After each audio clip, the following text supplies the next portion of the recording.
Creative strategy of লার্নিংয়ে সবাইকে স্বাগত।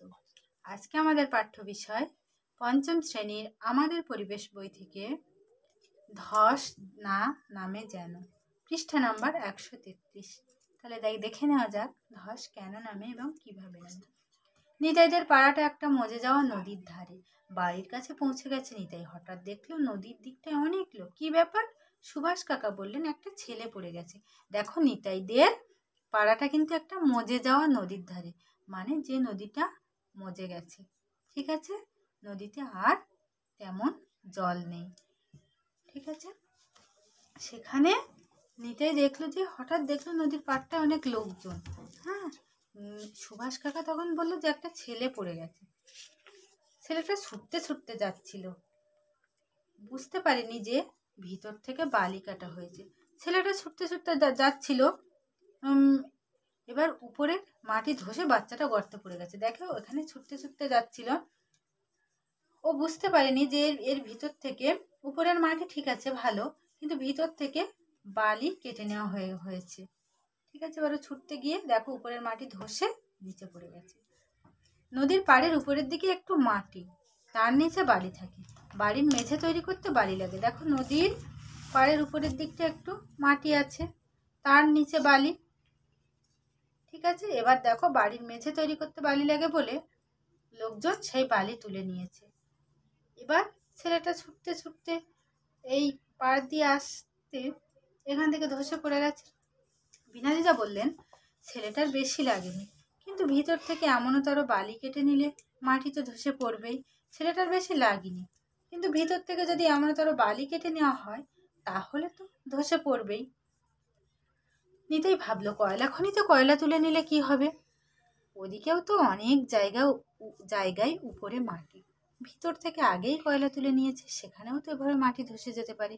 দেখো নিতাই ভাবছে যে কয়লা খনি থেকে যদি কয়লা তুলে নেওয়া হয় তাহলে কয়লা খনির তো অনেক জায়গায় উপরে মাটি আছে, তাহলে কি হবে? সেই মাটিও ধসে পড়বে। ঠিক আছে, পরের দিন নিতাই একথা ক্লাসে সবাইকে বলল। অজিত বলল ওই ফাঁকা জায়গাগুলো বালি দিয়ে ভরাট করে দিতে হয়।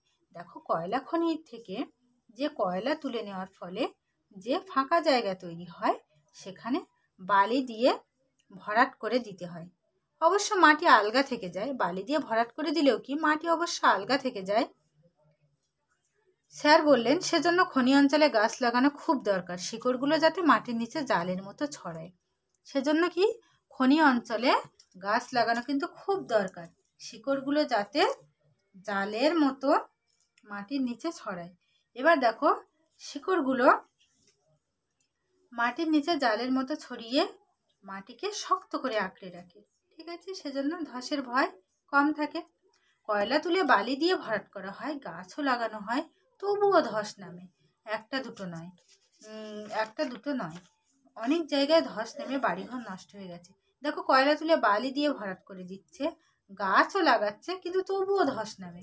ঠিক আছে, এই কারণে খনি থেকে সব কয়লা কিন্তু তুলতে নেই। সব কয়লা তুলে নিতে নেই।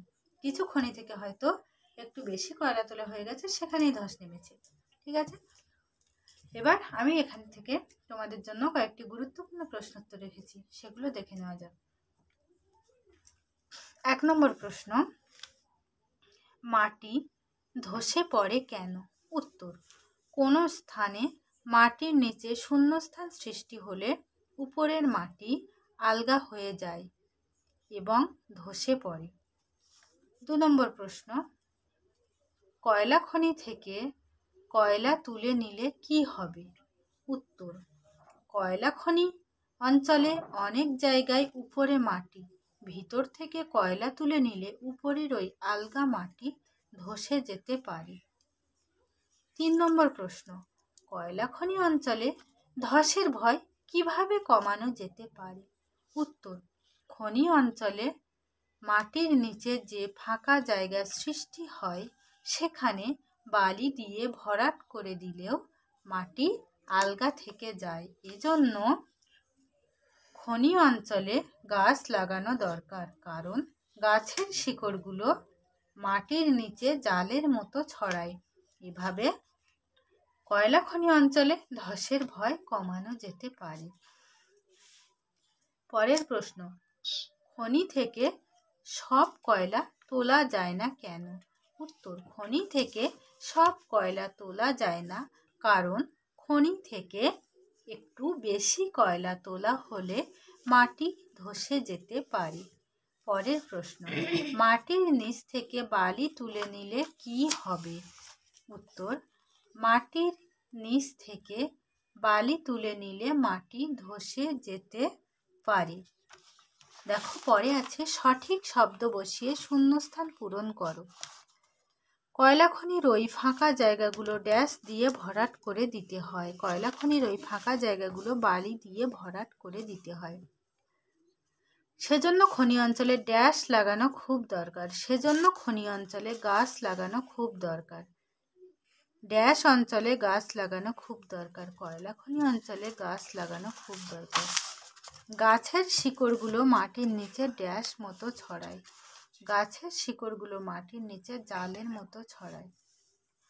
দেখো এই যে ছকটা আছে এখানে বলছে যে কয়লা খনি অঞ্চলের ধসের সমস্যা মোকাবিলা করা যায় কিভাবে? লেখো, ছবি আঁকো।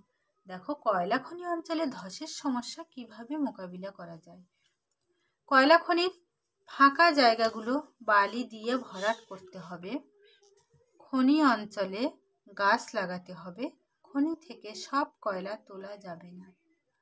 ঠিক আছে, আজকে ক্লাস এই পর্যন্ত।